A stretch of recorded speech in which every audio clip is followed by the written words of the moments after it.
دوستو، بابا فرید الدین مسعود گنج شکر بر صغیر کے ایسے صوفی ہیں جن کا دائرۂ اثر بہت وسیع ہے۔ مسلمانوں کے ساتھ ساتھ ہندوؤں اور سکھوں میں بھی ان کے عقیدت مند موجود ہیں۔ یہ تو سبھی جانتے ہیں کہ ان کا مزار پاک پتن میں ہے، لیکن بابا فرید گنج شکر کی شہر اولیاء ملتان سے بھی گہری نسبت رہی ہے۔ اسی شہر کے ایک مضافاتی علاقہ میں آپ 1173 میں پیدا ہوئے۔ ملتان ہی کی ایک مسجد میں انہوں نے تعلیم حاصل کی۔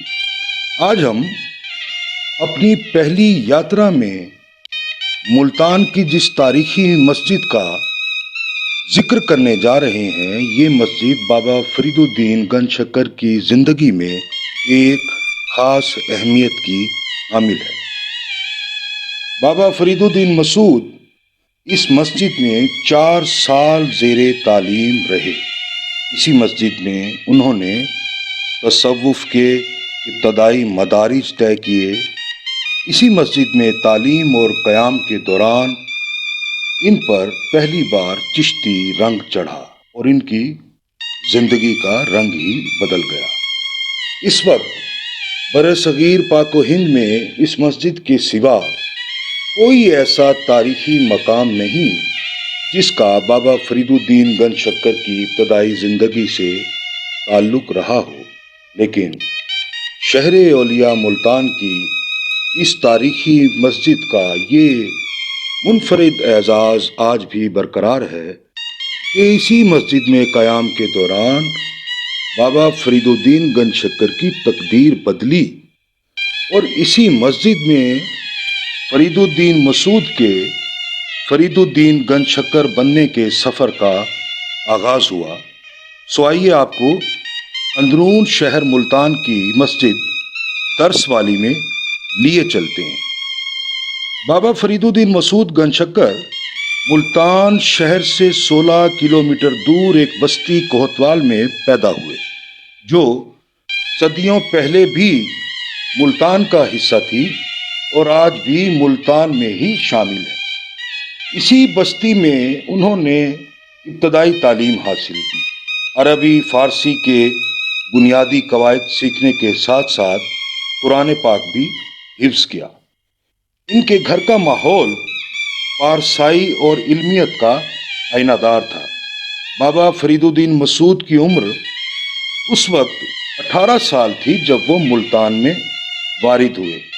کوتوال میں قرآن حفظ کرنے کے بعد اور ملتان آنے سے پہلے ان پر ایک اضطراب کی کیفیت طاری رہتی تھی اور ان کا زیادہ تر وقت ویرانوں میں گزرتا تھا، اور یہی وہ وقت تھا جب انہیں کوئی بار بار یہ کہہ رہا تھا کہ کوتوال سے نکلو اور ملتان جاؤ، جہاں تقدیر تمہارا انتظار کر رہی ہے۔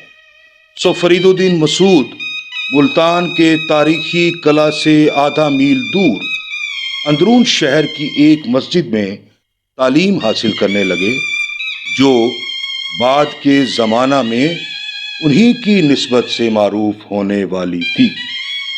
یہاں اس وقت مولانا منہاج الدین درس دیا کرتے تھے، جو اپنے وقت کے ایک بڑے عالم دین تھے اور صوفیہ سے بھی محبت رکھتے تھے۔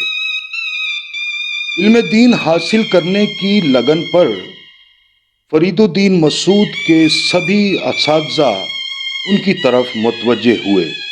سو یہاں بھی انہیں اپنے استاد مولانا منہاج الدین کی خاص توجہ حاصل ہوئی۔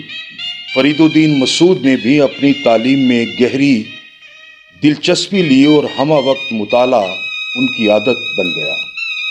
یہاں انہوں نے قرآن مجید، اسلامی شریعت اور اس سے متعلق دیگر موضوعات کا گہرا مطالعہ کیا۔ اس مسجد میں انہوں نے 4 سال تعلیم حاصل کی اور اپنے دل کو روشن کیا۔ اندرون شہر ملتان میں دولت گیٹ النگ کے محلہ کمہارا کلاں میں واقع یہ تاریخی مسجد، جہاں بابا فرید الدین درس لیا کرتے تھے، بعد ازاں درس والی مسجد کے نام سے ہی معروف ہوئی۔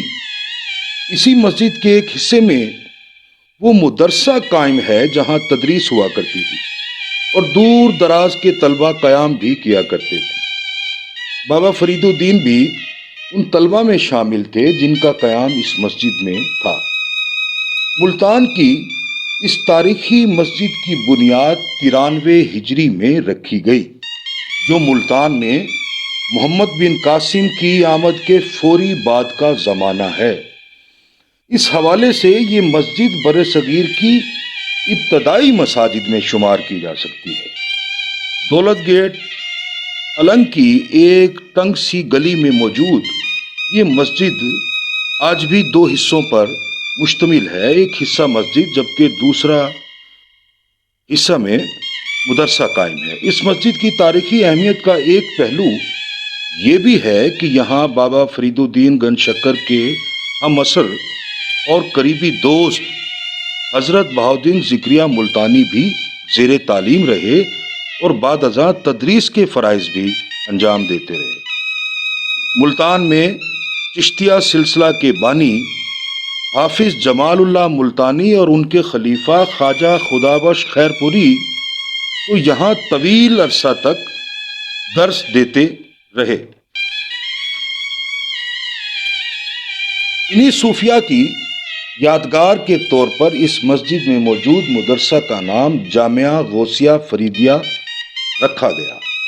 گو 93 ہجری میں قائم ہونے والی اس مسجد کی قدیم عمارت آج موجود نہیں ہے، لیکن موجودہ عمارت کا اندرونی حصہ بھی قریباً 100 سال پرانا ہے۔ اس مسجد کی بابا فرید الدین گنج شکر کی زندگی میں ایک خاص طرح کی اہمیت اس لیے ہے کہ یہیں ان کی اپنے مرشد خواجہ قطب الدین بختیار کاکی سے پہلی ملاقات ہوئی تھی، اور یہ ایک ایسی روحانی اور تاریخی ملاقات تھی جس نے بر صغیر میں تصوف کی روایت اور تاریخ کو بدل دیا تھا۔ یہ ہے ملتان کی تاریخی مسجد درس والی۔ ملتان شہر کی تاریخ میں یہ مسجد بابا فرید الدین گنج شکر کی مادر علمی ہونے کی وجہ سے آج بھی معروف ہے اور اسے ایک خاص طرح کا تقدس حاصل ہے۔ ہمارے ہاں صوفیاء کے مزاروں پر تو منت کے چراغ روشن کیے ہی جاتے ہیں، لیکن ملتان کی اس مسجد میں بھی منت کے چراغ روشن کیے جاتے ہیں، کیونکہ اس مسجد کی فضاؤں میں آج بھی بابا فرید الدین گنج شکر کی خوشبو رچی بسی ہوئی ہے۔ دوستو، ہم اپنی دوسری یاترا میں آپ کو بتائیں گے کہ ملتان کی اس مسجد میں قیام کے دوران بابا فرید الدین گنج شکر کی تقدیر کیسے بدلی۔ اس مسجد میں ان کی اپنے مرشد خواجہ قطب الدین بختیار کاکی سے ملاقات کن حالات میں ہوئی، اور حضرت خواجہ قطب الدین بختیار کاکی ملتان کس مقصد سے آئے تھے، ہماری دوسری یاترا کا انتظار کیجیے۔